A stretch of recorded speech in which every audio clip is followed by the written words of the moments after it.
My name is Virgil Hannaford.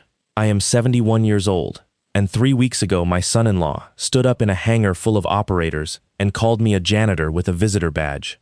40 men laughed. My grandson was standing in the doorway when it happened, and I watched his face do the thing a boy's face does when he decides which man in the room he is supposed to be. Welcome back to Story Lab, where we tell the stories nobody puts in a press release, and where every one of them leaves you holding something you can actually use. This one is about paperwork. I know how that sounds, but I spent most of my working life in places where the only honest witness was a machine, and I learned something that has saved more people than any weapon I ever carried. People write summaries, machines write logs, and when those two things disagree, the machine is telling the truth. I did not go to that hangar to be respected. I went because a widow in Amarillo mailed me a report that used the word unobserved, and because a 17-year-old boy was about to sign his name on a line his father had already picked out for him. Stay with me. It gets very quiet before it gets loud. The town of Bidwell, Kansas, has one traffic light, and it blinks yellow after 9 o'clock at night, because nobody in Bidwell believes in stopping for an empty intersection. Virgil Hannaford had lived on the north edge of it for 19 years, in a house with a metal roof and a windbreak of Osage orange his wife had planted the first spring, back when they still believed they had 30 years to watch it grow. Bernadette had gotten 11, the trees had gotten all of them, and now they stood 40 feet tall and through a shade so deep the grass underneath had given up entirely. He woke at 4:40 every morning without an alarm, the way a man does when his body spent 3 decades being woken by other people. He made coffee. He fed a deaf blue heeler named Pilot, who had never once heard his own name and came anyway, because he watched Virgil's hands. That dog had been left in a feed store parking lot with a note that said free, doesn't listen, and Virgil had read the note and thought, well, that makes 2 of us. Tuesdays and Fridays he drove 41 minutes to Fort Harkness and swept a building. That is not a figure of speech. The memorial annex sat at the back of the installation, past the motor pool, in what had been a 1940s Link trainer hangar with a barrel roof and clerestory windows that leaked light in long white bars across the floor. 214 names were cut into brushed steel plates along the north wall. There was no visitor center, no gift shop, no docent. There was a floor that got dusty, and glass that got streaked, and a retired man with a contractor badge who came twice a week to make it right. The younger soldiers who cut through the annex on their way to the dining facility knew him as the old guy with the buffer. Some of them nodded. Most of them didn't. He preferred it that way, and he had reasons that were older than any of them. Virgil Hannaford's discharge paperwork said, in the block reserved for primary specialty, the following words: Facilities Maintenance Technician, Base Operations Support. It said he had served 28 years. It listed a Good Conduct Medal and an overseas ribbon, and nothing else worth reading. It was, from top to bottom, a lie constructed by a government that had good reasons at the time and never got around to unbuilding it. He had never once corrected it. That was the deal. You take the cover, you keep the cover, and you do not spend it to win an argument at a barbecue. The argument at the barbecue had happened 9 years ago. His daughter Marin had married a man named Trey Bowden on a hot September afternoon, and for a while it had been fine, in the way that a hairline crack in a windshield is fine. Trey was a captain then. He had a jaw like a shovel, and a way of saying your name that made it sound like a correction. His father, Landis Bowden, was a retired colonel with an oil painting of himself in the front hall, and the two of them together took up more air than a room usually held. The barbecue was Marin's anniversary. Somebody asked Virgil what he had done in the service, and Virgil said what he always said, which was, I kept the lights on, and Trey Bowden had smiled and said, no, seriously, and then he had gone into the house and come back out with a printout. He had pulled Virgil's records. He had stood on a patio in front of 11 people, holding a page, and read the block out loud. Facilities Maintenance Technician. Then he had looked at his wife's father and said the thing that cannot be unsaid at a family gathering, which is the phrase stolen valor, and he had said it kindly, the way a man twists a knife slowly so it looks like concern. Virgil had put down his plate. He had not raised his voice. He had said, that's what it says, and he had gone out to his truck and sat there with his hands on the wheel for 11 minutes, and then he had driven 4 hours home in the dark. He had not been invited back. 9 years is a long time to be a rumor in your own family. Marin called on his birthday and at Christmas, and the calls got shorter, and he understood exactly what was happening because he had spent his career watching people be isolated on purpose. First, you separate a person from the group. Then you tell the group a story about why. Then you wait, because the story hardens all by itself if nobody stirs it. What he had instead was a boy named Seth. Seth Bowden was 17 and had been writing to his grandfather since he was 9, first in pencil, then in ink, then in text messages he sent from his bedroom with the door shut. Seth sent him photographs of engines he had taken apart. Seth asked him questions about knots, and about weather, and about whether it was true that you could navigate by the sound of a river at night. Seth had never once asked him what he did in the service, and Virgil had loved him for it before he understood why. The letter came on a Tuesday in the 3rd week of June, and it was not from Seth. It came in a heavy cream envelope with a return address that was just a building number and a unit designator, and inside was a single sheet of bond paper with a general officer's letterhead across the top. Mr. Hannaford, it read. On Thursday the 15th at 0800, I am convening the annual validation brief for the Kestrel course in Hangar 4. I would consider it a personal favor if you would attend as a subject matter expert. I have not told anyone who you are, and if you will permit me, I would like to keep it that way for the first 10 minutes. It was signed by hand, Augustus Salter, Major General, United States Army. Virgil read it twice, folded it back along its own crease, and put it in the drawer with the fuses and the tape measure. Then he said, out loud, to a dog who could not hear him, no. He meant it for 9 days. What changed his mind arrived in 2 pieces, 4 hours apart, the way bad news likes to travel.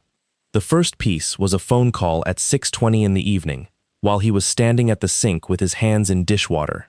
He dried them on his jeans and picked up on the 4th ring, and it was Seth, and the boy's voice was doing something Virgil had never heard it do.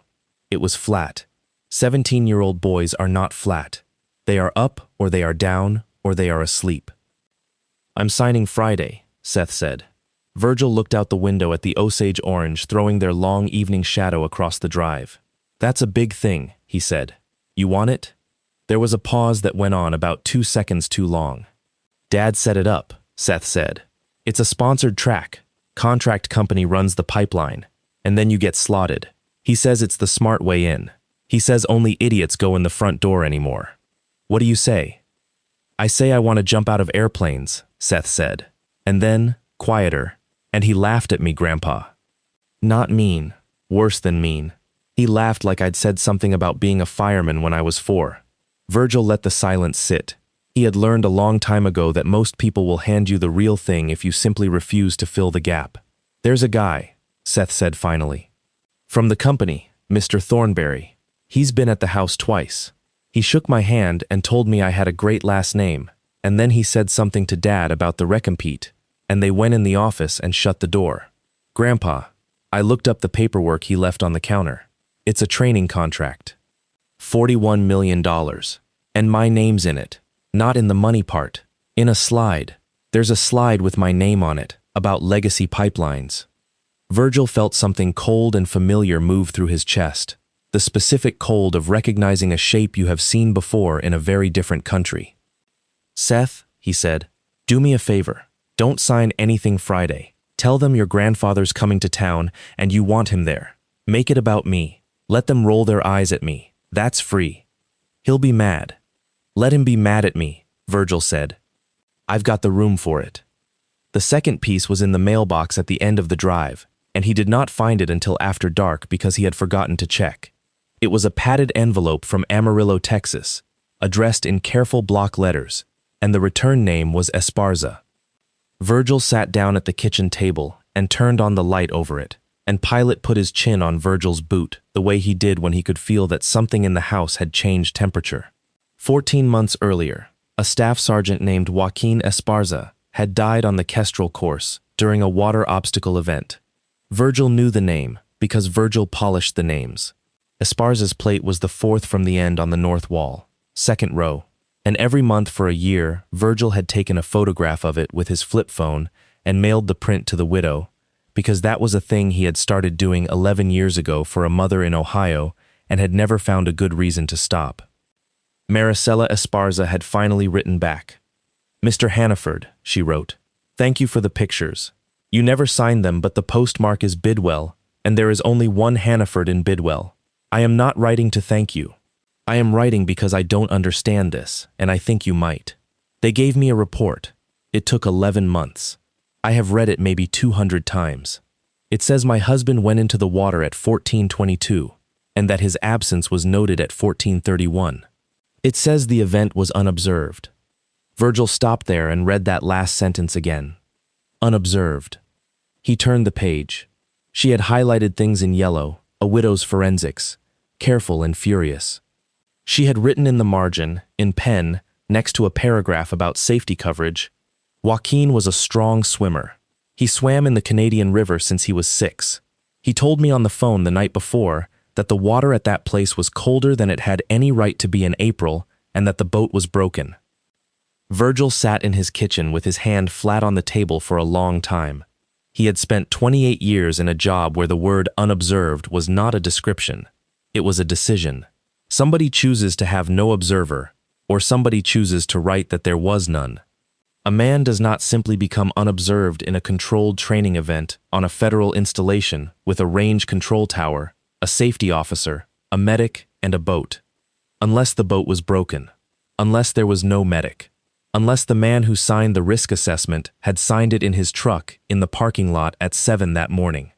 He got up. He went to the drawer with the fuses and the tape measure, and he took out the cream envelope, and he unfolded the general's letter and read it a third time. Then he called the number at the bottom and told a startled captain that Mr. Hannaford would be attending Thursday and that he would need a visitor badge and that he would prefer not to be introduced. Hangar 4 at Fort Harkness holds 2,000 people if you take out the aircraft, and on the 15th of July they had taken out the aircraft. Virgil got there at 7:20, which was 40 minutes early, because he had never in his life arrived anywhere on time and considered it acceptable.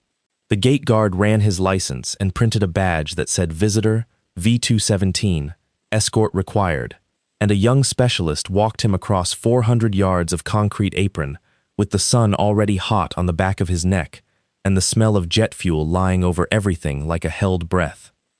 He wore what he wore, khakis, a short-sleeved shirt with a collar, boots that were older than the specialist escorting him. He had shaved twice. Inside, the hangar was cold and loud with folding chairs. 110 seats in rows, a plywood stage at the front, 2 projection screens, and a coffee urn on a table by the door that had already produced the smell every military building on Earth smells like by 7:30 in the morning. Virgil got a cup, took a seat in the last row on the aisle, and became furniture. He was extremely good at this. It was the only skill from his old life that had transferred cleanly to civilian use. He sat with his coffee and his hands still and his eyes moving, and in 11 minutes he had counted the exits, identified the 2 men in the room who were actually in charge of anything, and clocked the 3 separate places where the morning was going to go wrong. He also found his grandson. Seth was standing just inside the personnel door at the far end, in a school polo and clean sneakers, holding a lanyard he clearly did not know what to do with. He looked like what he was, which was a 17-year-old who had been brought to his father's workplace and told to stand there and be impressed. Virgil did not wave. He had made the boy a promise about Friday, and he intended to keep it, and waving now would spend something he might need later. At 7:51, Major Trey Bowden took the stage. He was 39 and built like a man who had spent a great deal of money on being built. He had the microphone in his hand and did not need it. He owned the room in a way that Virgil recognized instantly and did not respect at all, because there are 2 ways to own a room, and one of them is to be the only person willing to talk. Gentlemen and ladies, I see 3 of you. Congratulations on your excellent judgment. Laughter. In 20 minutes, the commanding general walks through that door for the annual validation of the Kestrel course. What he is going to see is the finest small unit training program in the Department of Defense. And the reason he's going to see that is because we do not tolerate legacy thinking in this building. He clicked to a slide. The slide said, "The Reaper package" across the top in white letters, and under it, 3 bullet points. Virgil put his coffee down on the floor between his boots very carefully and did not move again for a while. "Some of you have had this beat into you since selection," Bowden said. 19 days, 341 souls out through a hostile corridor, 0 rounds fired by the friendly element. Every man in this room can recite the phases. What I want to talk about is why the doctrine, as written, is 30 years past its expiration date, and how this course, and our industry partners, have modernized it. Industry partners. Virgil sat in the back of that hangar with his hands on his knees and listened to a man explain his life to a room, and get it wrong in the second bullet point. Not wrong in a small way. Wrong in the way that gets people killed. Bowden had the sequence inverted. He had the corridor doctrine's first movement described as a reconnaissance action, which meant he thought the point was information, which meant he had never understood, not for 1 second, that the entire package was built around the fact that you do not go and look at a thing you cannot afford to be seen looking at. At 8:14, Bowden opened the floor for questions, and a young sergeant 3 rows in front of Virgil raised his hand and asked, respectfully, whether the boat and safety swimmer requirements for the water phase had been reinstated. The temperature in the room changed by about 4 degrees. "That's a great question," Bowden said, in the voice men use when it is not. "The answer is that we've moved to a risk-informed model, rather than a checklist model.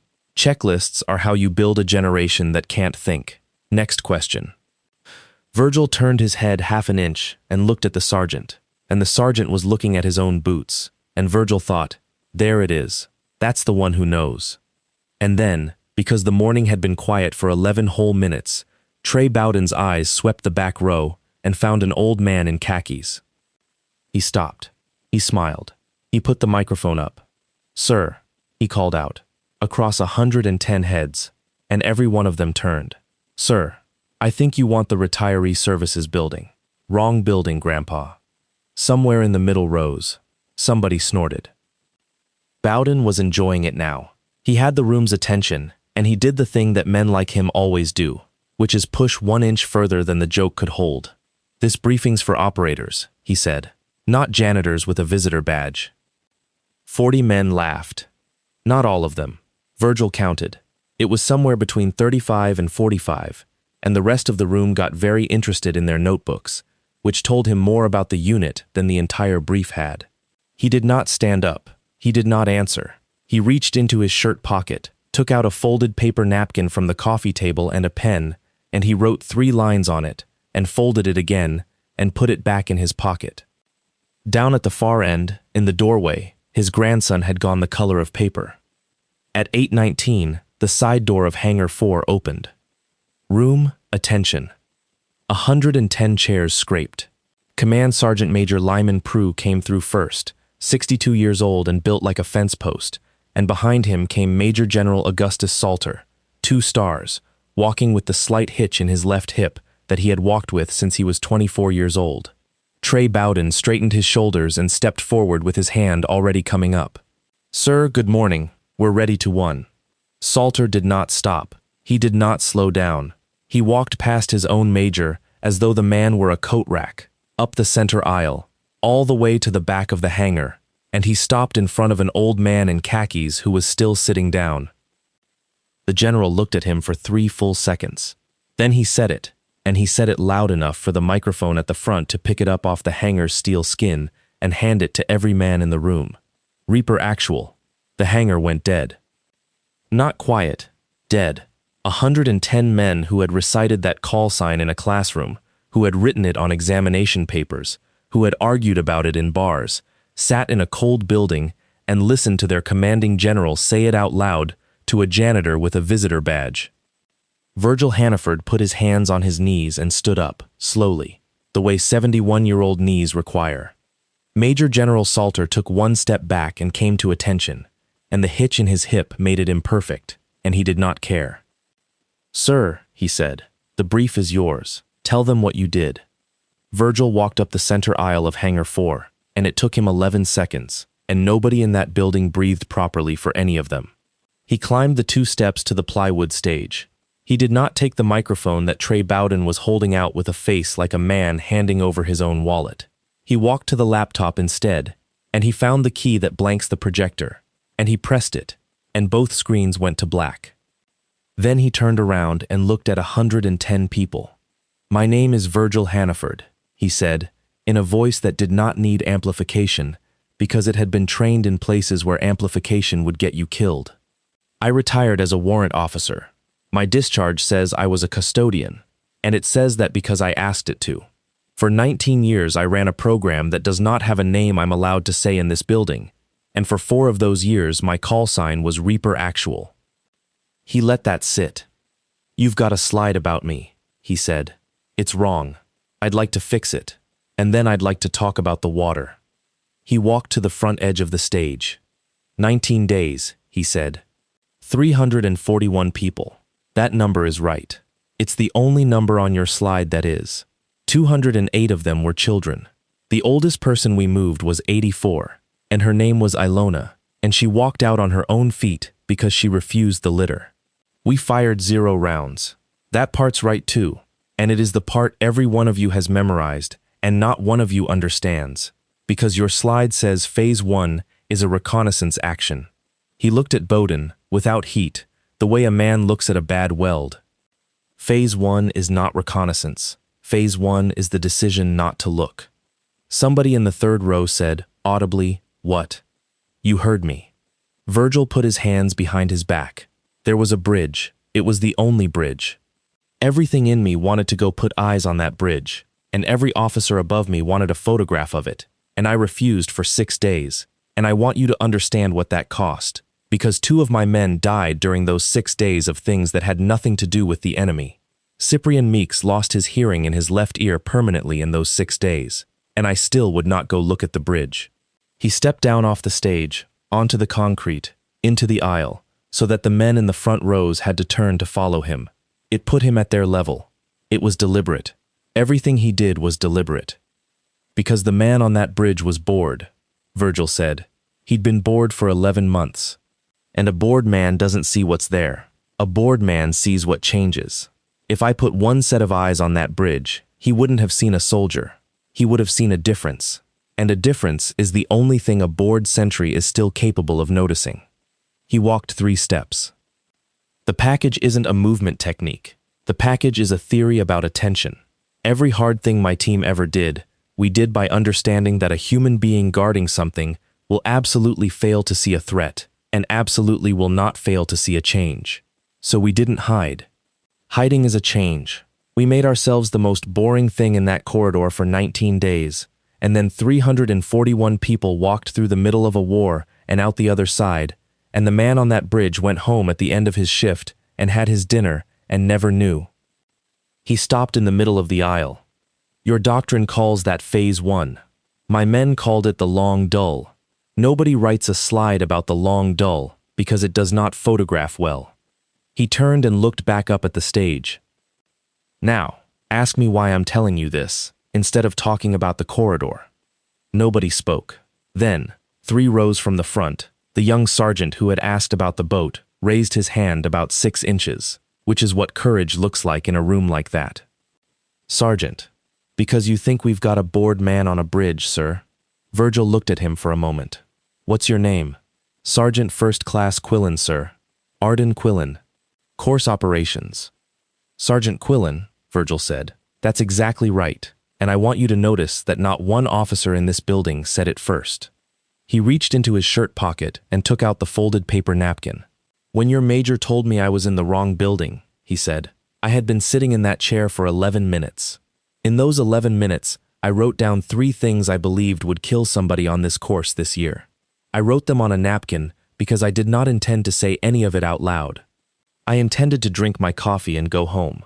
Then the general said my call sign, and now I'm standing here, and I would like to read you the napkin." He unfolded it. 1. The rehearsal is the event. He looked up. "You have got young men in this program treating the walkthrough as an administrative requirement. I watched 4 of them come in this morning, and I watched where their eyes went, and I watched what they carried, and 3 of them had no idea what was scheduled today. That's not a discipline problem. That's a leadership problem, and it's the cheapest one on this napkin to fix. 2. Somebody in this program has decided that checklists are for people who can't think. 110 people did not look at Major Bowden with tremendous discipline. I have written checklists with a shaking hand at 3 in the morning in a country I can't name, so that a 19-year-old could do a thing correctly at 2 in the afternoon while somebody was shooting at him. A checklist is not a substitute for thinking. It is a container for thinking that has already been done well, by someone who had more time than you have right now. He turned the napkin slightly. 3. The water phase has no safety boat. The hangar was absolutely silent. I heard a sergeant ask that question at 8:14 this morning, and I heard the answer, and the answer was a paragraph. When you ask a man a yes or no question about safety, and he gives you a paragraph, the answer is no. He folded the napkin and put it back in his pocket. 2 of the 3 things on this napkin have already happened, Virgil said. I know that because I sweep the floor in a building on the other side of this installation, where 214 names are cut into steel, and I know every one of them by the order I have to walk to reach them. The 4th from the end, 2nd row, is Staff Sergeant Joaquin Esparza, who went into the water on this course on the 9th of April last year at 14:22. He looked up at the stage, where a major in a uniform had gone a color that does not have a name. His report says the event was unobserved. Virgil Hannaford let the silence do the work for a full 4 seconds. There is no such thing, he said, as an unobserved death on a federal installation. There is only a death nobody was assigned to watch. Those are different sentences, and one of them is a confession. He walked back up onto the stage and picked up the microphone he had refused and set it gently on the podium like a man putting down a tool. General, he said, thank you for the invitation. That's my brief. Nobody clapped. It was much better than clapping. 110 people sat in a cold hangar and understood, all at the same time, that they had spent a year memorizing the wrong half of something. Major General Augustus Salter stood up. Before you sit down, he said, in 2004, I was a first lieutenant with a shattered pelvis on the 11th day of that corridor. I could not walk. I was told later there was a discussion about whether to leave me. He looked around the hangar. There was no discussion. I made that up over the years because it was easier to live with than the truth, which is that a warrant officer took a door off a house and carried me on it for 2 nights with 3 other men, and never once, in 22 years since, has that man called me, or written to me, or asked me for a single thing. Salter turned back to Virgil. You've been sweeping a floor 40 minutes from my headquarters for 19 years. It's a good floor, sir. Sergeant Major, Salter said, without taking his eyes off Virgil. Get this man a permanent badge before he leaves the building. The parking lot behind Hangar 4 is 100 yards of asphalt with a chain-link fence and a view of nothing. And at 10:40 in the morning, in July in Kansas, it was already 101 degrees. Virgil was unlocking his truck when he heard boots. That was quite a performance. Trey Bowden stopped 6 feet away, which was closer than he should have stood, and exactly as close as Virgil expected. Up close he was bigger. Up close he also had a small tremor in his right hand, which he was managing by keeping it closed. It wasn't a performance, Virgil said. It was a brief. You embarrassed me in front of my command. You did that at 8:17. I was still sitting down. Bowden's jaw worked. You've been sitting on this for 9 years. 9 years of the Martyr Act. You could have said something at that barbecue. Virgil turned around and leaned back against the truck door, arms folded, comfortable, and this seemed to bother Bowden more than anything else that had happened that morning. Son, he said, I'm going to tell you something, and you're not going to hear it, but I'll be able to say I tried. I didn't stay quiet at that barbecue to be noble. I stayed quiet because the cover isn't mine.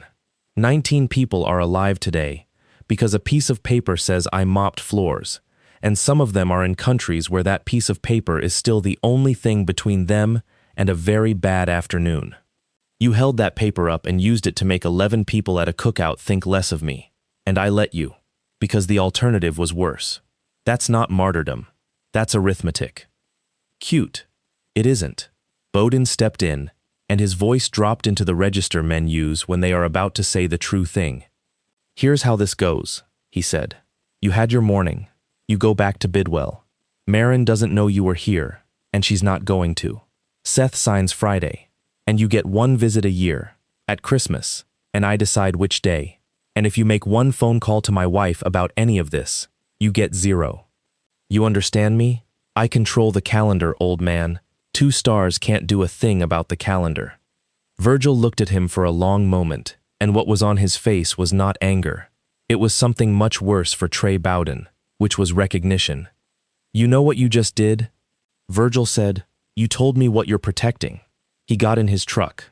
Bowden put his hand on the doorframe. What is that supposed to mean? It means a man who's clean threatens your reputation, Virgil said. A man who's dirty threatens your access. You went straight to access. That's not a threat, son. That's a receipt. He pulled the door shut and started the engine, and drove out through the gate at 11 miles an hour, and did not look in the mirror once, because he already knew what was in it. 2 hours later, he was sitting in the commanding general's office with a cup of coffee he had not asked for. Salter had offered him 3 things in 11 minutes. A distinguished visiting instructor appointment, with a stipend, an office with his name on the door, and a standing invitation to teach the corridor block in person, twice a year, for as long as his knees held out.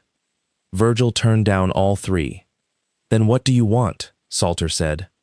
Because you did not drive here at 7:20 in the morning for a paper napkin, sir, and I've known you since I was 24, and you have never in your life gone anywhere without a reason. Virgil put the coffee down. Read-only access, he said. 3 years of course records. Range control logs, ambulance dispatch, medical coverage rosters, risk assessment worksheets with the signature blocks intact, fuel logs for the boats, water temperature records, radio tapes if they still exist. Salter was quiet for a moment. That's a lot of very boring paper. Yes, sir, it is. Virgil. The general leaned forward. Say it plain. I'm not a lieutenant on a door anymore. Virgil reached into his shirt pocket and took out a folded page. Not the napkin. The letter from Amarillo, with a widow's yellow highlighter all over it, and her handwriting in the margins. He slid it across the desk. A man drowned in your water on the 9th of April, he said. And somebody spent 11 months writing 300 pages that use the word unobserved 14 times. I've read a lot of documents in my life, sir. Nobody writes that word 14 times by accident. Salter read the whole letter. It took him 4 minutes. When he was finished, he set it down very carefully and squared it to the edge of the desk, which is a thing men do with their hands when they want something to do with their hands. My son-in-law ran that event, he said. It was not a question. And he did not say Major, and he did not say Bowden. He said it exactly the way Virgil had said it, which is when Virgil understood that Augustus Salter had been waiting 14 months for somebody to come through that door with this. He did, Virgil said. If I open an inquiry today, half this installation calls it a witch hunt inside a week, and the other half calls it a cover-up when it clears him, and either way the widow gets nothing. Yes, sir. So what do you want me to do? Virgil stood up and put his hat on. Nothing, he said. That's the whole point. You be extremely bored, sir. Be the most boring general in the United States Army for about 5 weeks. Approve a volunteer grader program because a retired warrant officer asked you to, and then forget you did it. Salter looked at him. The long dull, he said. Yes, sir. Nobody notices old men with brooms. That is not a metaphor. It is an operational fact. And Virgil Hannaford had built a career on it. 3 weeks later, the Kestrel course had 4 new volunteer graders, and every one of them was over 65. Ignatius Duhamel, who everyone had called Iggy since 1981, had been the team medic and was now a retired paramedic with a bad back and a genius for reading an ambulance run sheet. Waldo Pankey had done communications and now fixed lawnmowers in Salina and could look at a radio log and tell you when somebody had gone off net on purpose. Cyprian Meeks, deaf in his left ear since a corridor 6 days long, had been the breacher and had spent 20 years since as a county building inspector, which is to say he had spent 20 years reading the difference between what a form said and what a building actually was. They wore polo shirts with the installation logo. They carried clipboards. They were, to a man, invisible. It's obscene how easy this is, Waldo said, on the 4th day, sitting on a bench outside range control with a paper cup of coffee. I asked a specialist for the boat maintenance binder, and he asked me if I wanted him to carry it. Did you let him? Course I let him. I'm 72. The method was not clever. That was the point. Virgil had spent his working life on a single principle, which was that documents written by people can be edited, and documents written by machines cannot, and so you never argue with the summary. You go around it and find the machine. The report said the water event on the 9th of April began at 1400. The fuel log for the safety boat, a machine-stamped card that a specialist filled out because a machine printed the hours, showed the boat had not been started since the 28th of March. 12 days. The engine hour meter agreed with the card. Meters do not have careers. The report said medical coverage was present. The ambulance dispatch record from the installation clinic, which is generated automatically when a vehicle keys its radio, showed the assigned ambulance had been diverted at 1351 to a heat casualty at the obstacle course 2 miles away, and had not returned to the water site until 1439. Iggy Duhamel put that page down on a picnic table and said a word in French that his mother would not have liked. The report said the event was unobserved. The range control radio log, a paper tape in a machine that has been in that tower since 1988, because nobody has ever had the budget to replace it, showed a call at 1426 from an unidentified station, transcribed by a board specialist as, "Request status man in water, no boat available. Say again, no boat." 4 minutes before the report said anybody noticed anything. And the water temperature. The state maintains a gauge upstream because there is a fish hatchery, and the gauge posts to a public website every 15 minutes, and it does not care about anybody's career at all. On the 9th of April at 1400, the water at that site was 51 degrees. Cyprian Meeks pulled the course's own standing operating procedure and put his thick inspector's finger on the line. Below 55 degrees Fahrenheit, exposure suits, 2 safety swimmers, boat in the water, event duration capped at 9 minutes. He was in there 29 minutes before anybody put a hand on him, Iggy said quietly. They had it in 9 days. Not the whole thing, just the true shape of it, built entirely out of machines. It was Sergeant First Class Arden Quillen who brought the last piece, and she did it in the most dangerous way available to her, which was in person, in daylight, in the Memorial Annex, on a Tuesday. She found him with a buffer. Mr. Hannaford. He shut it off. Sergeant. She stood there a moment, with her hands behind her back, 29 years old, and then she said, "You said something in the hangar. You said not one officer in the building said it first." "I did. I've been thinking about that for 3 weeks, and I hate it," she said. "Sir, I wrote the original after-action review for the 9th of April. I wrote it on the 10th and 11th. It was 9 pages. It said there was no boat. It said the water was 51 degrees. It said medical coverage had departed the site, and it said the event should have been terminated at 1406. And on the 14th, I was told it was administratively deficient and that it would be redone at the staff level. And on the 19th, I was given a new one to initial, and it was 311 pages, and it did not have a single one of those 4 facts in it, and I initialed it, sir."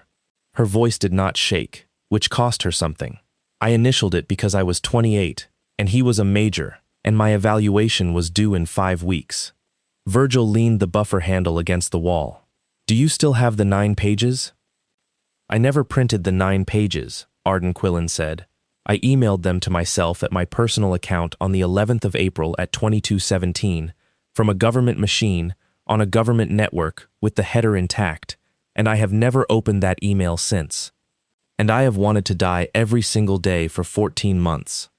Virgil Hannaford stood in a 1940s hangar with white light coming down in long bars across 214 names in brushed steel, and he did something he had not done in a very long time, which was smile with his whole face.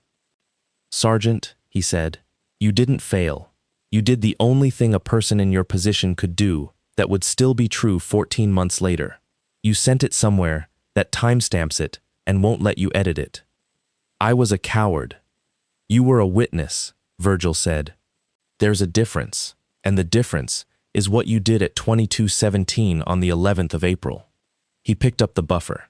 "Now go back to work and be extremely boring for about 3 more weeks," he said. Can you do that?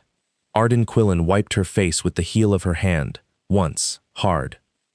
Yes, sir, she said. I can be boring. The drowning was one hand. Virgil needed the other, because he had learned in the corridor that you never move on a man's crime. You move on his appetite. Trey Bowden's appetite had a name, and the name was Tanager Defense Group.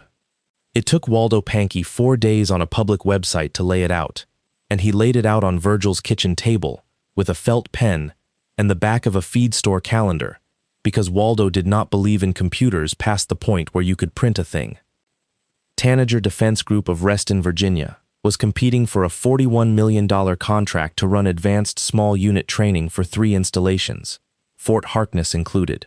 Their whole pitch, the thing that made them different from the 4 other companies bidding, was a proprietary methodology they called the corridor model. Waldo had downloaded their public capability statement. It was 11 pages of glossy nothing, except for pages 6 and 7. Pages 6 and 7 were Virgil's doctrine, not paraphrased, not inspired by. The phase structure, the attention theory, the century habituation curve, and a diagram Virgil had drawn by hand on a piece of map acetate in the spring of 2004, and had watched an intelligence officer photograph and stamp. It was still classified. It had been classified continuously for 22 years. Tanager had put it in a marketing document with their logo in the corner and a stock photograph of a man in sunglasses. They filed the serial numbers off, Cyprian Meeks said, reading over his shoulder. Badly. They didn't file anything, Virgil said. They didn't know they were supposed to. Somebody handed it to them and told them it was his. The company Tanager had hired as a consultant, at $9,000 a month for 19 months, was a limited liability company registered in Kansas, named Half Moon Analytics. Its sole officer of record was Marin Bowden. Virgil sat and looked at his daughter's name in his own kitchen for a long time. You all right? Iggy asked. No, Virgil said, and then, after a while, she doesn't know. Virg. She doesn't know, Virgil said again, and this time it was not hope. It was analysis, and he laid it out the way he would have laid out a corridor. Look at the filing date. Look at who signs the tax documents. Look at the address that's the house. He set up an LLC in his wife's name because a serving officer cannot take money from a company bidding on a contract he influences, and because he is exactly the kind of man who thinks putting it in his wife's name is a clever solution rather than an additional crime. And look at the checks, Waldo. Where do they land? Joint account.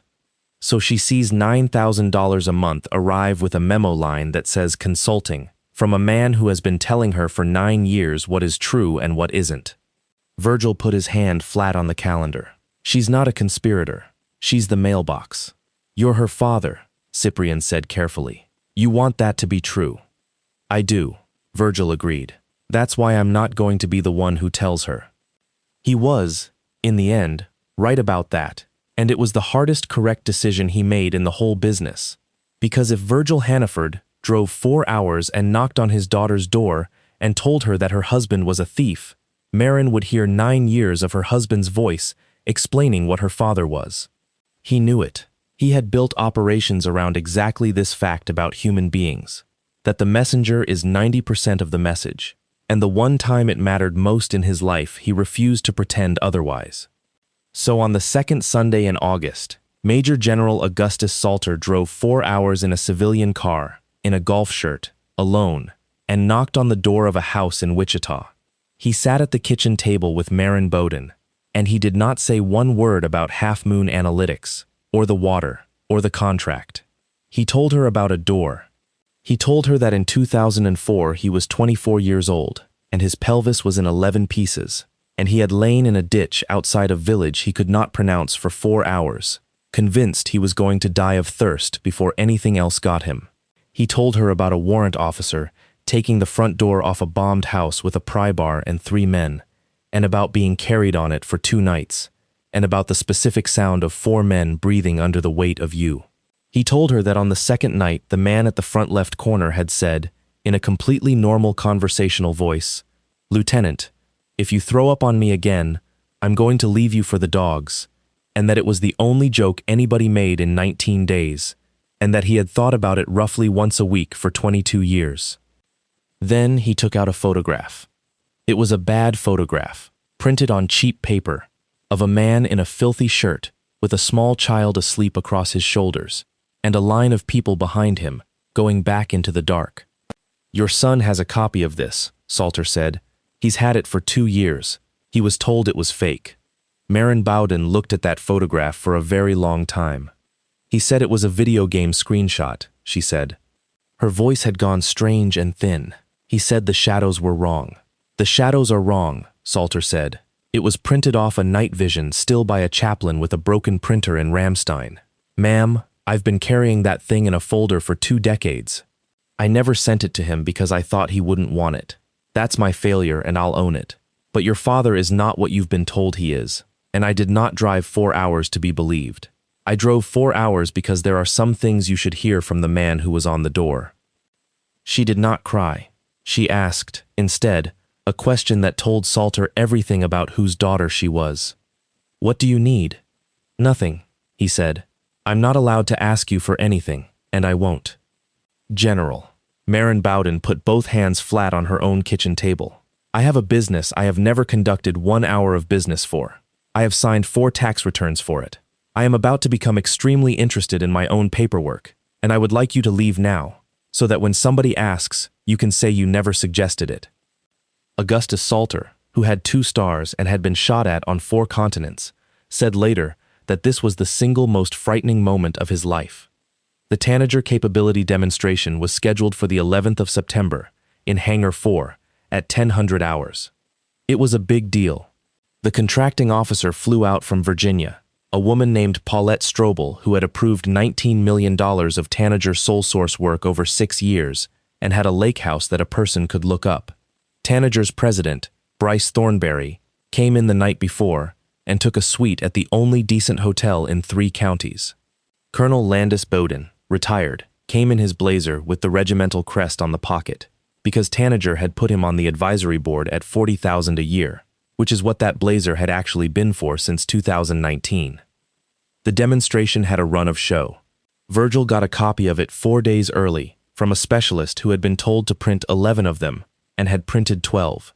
1000, welcome, Major T. Bowden. 1015, the corridor model, Mr. B. Thornberry. 1040, legacy pipeline concept, Major T. Bowden. 1110, remarks, contracting officer.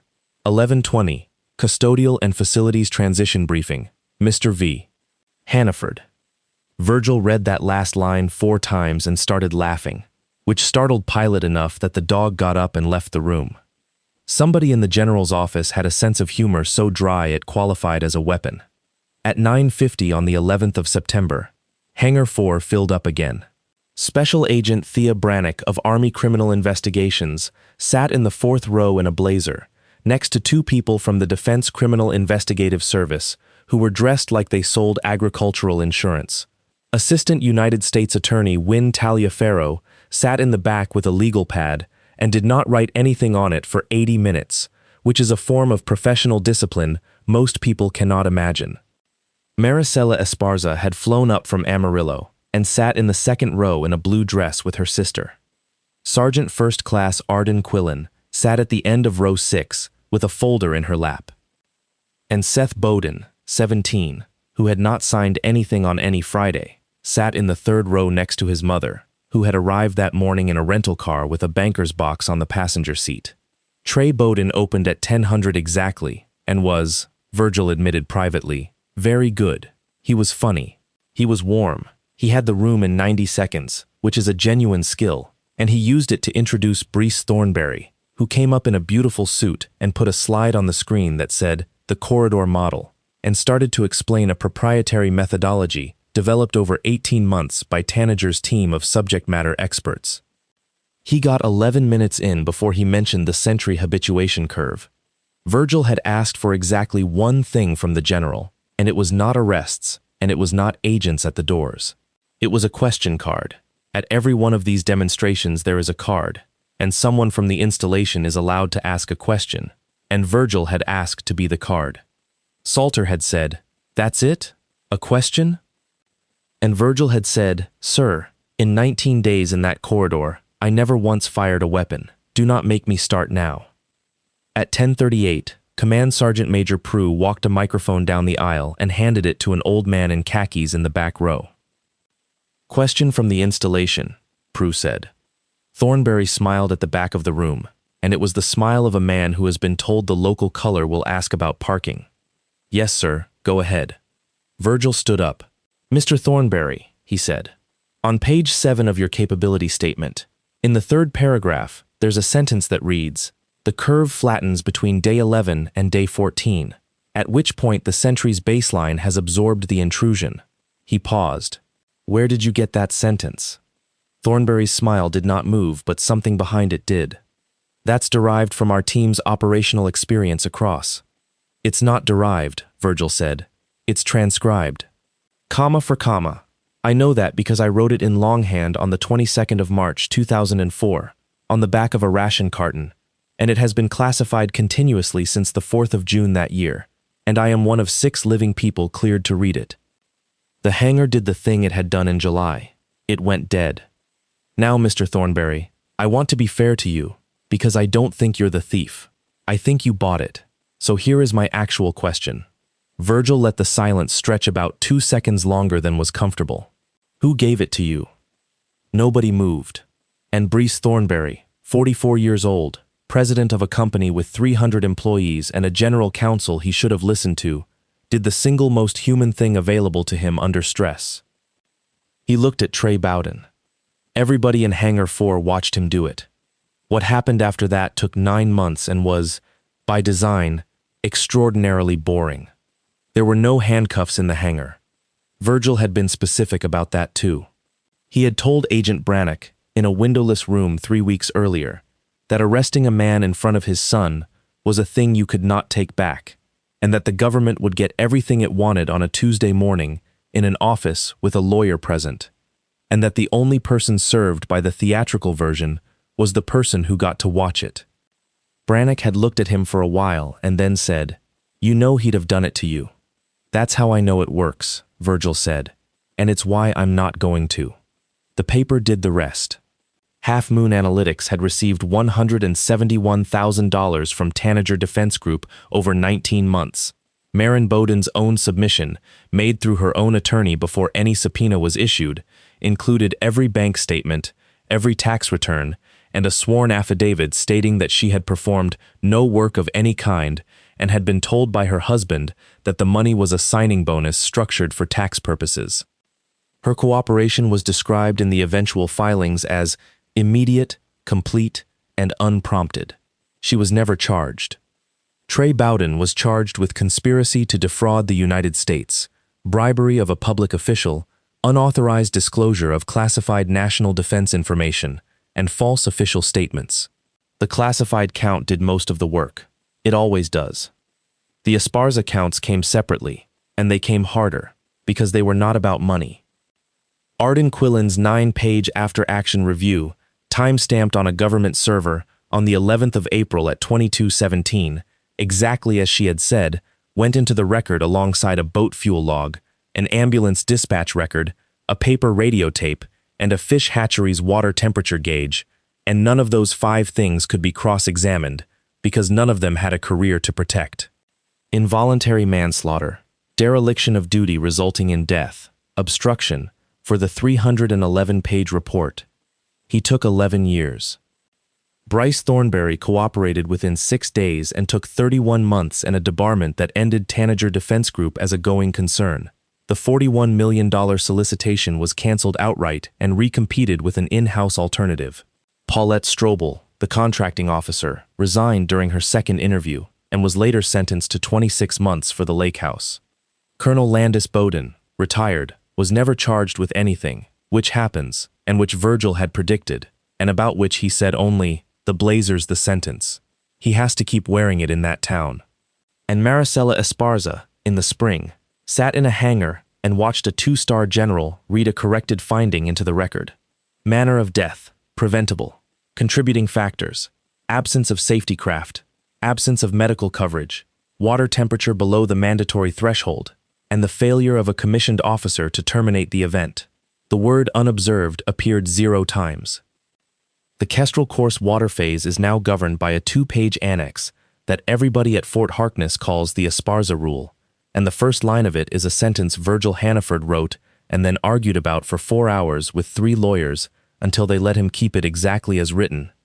Before this event begins, one person will be assigned by name to watch one person by name.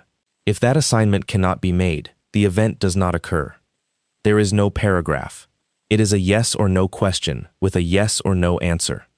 Seth Bowden signed his enlistment contract on a Thursday in November, 14 months after a man in a hangar called his grandfather a janitor.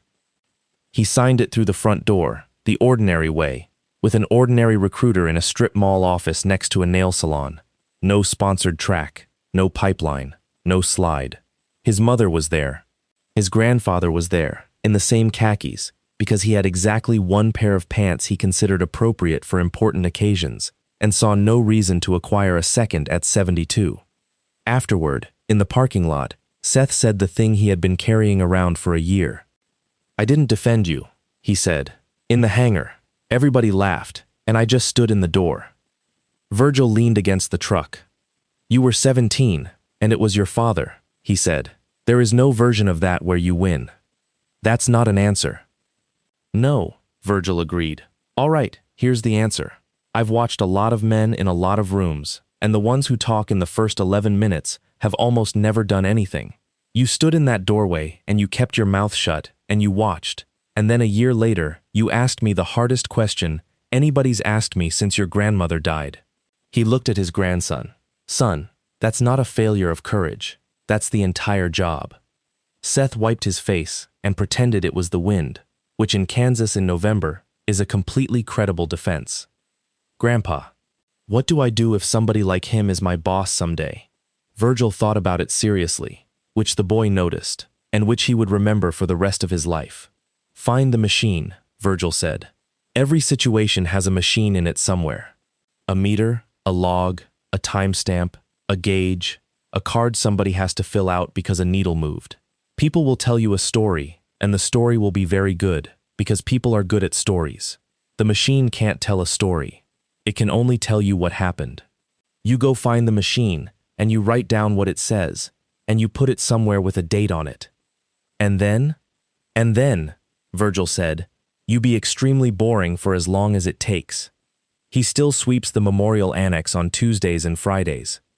They gave him a permanent badge and an office he has never once used, and last spring they hung a framed paper napkin in the Kestrel course classroom under glass, with 3 lines of ballpoint on it and a small brass plate underneath that reads, "Written in 11 minutes, from the back row."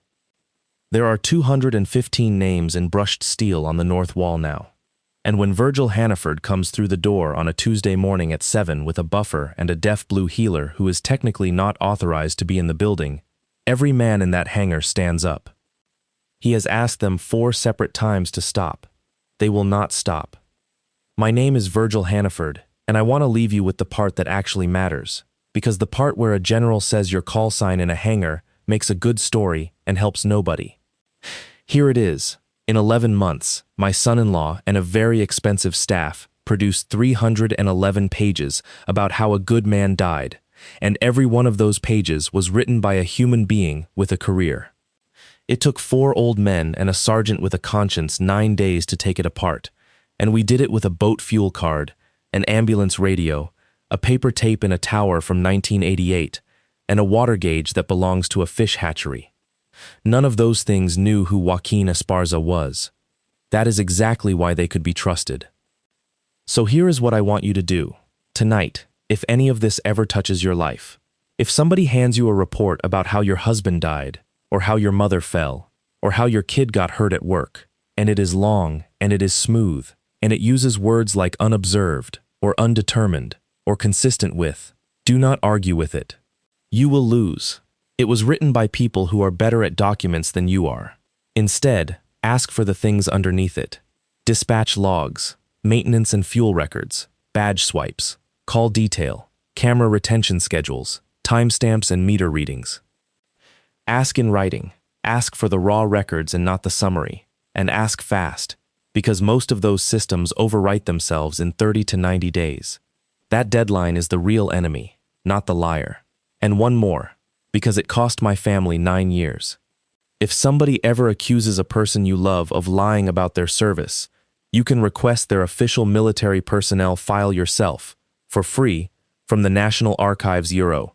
It is a form, it is the standard request, and it takes about 10 minutes. Just know before you open it that some records are sanitized on purpose, and that a man whose paperwork says he mopped floors, and sometimes carried a lieutenant on a door for 2 nights and let the world call him whatever it wanted. Be patient. Be boring. Find the machine. I'm Virgil Hannaford. Thanks for sitting with me.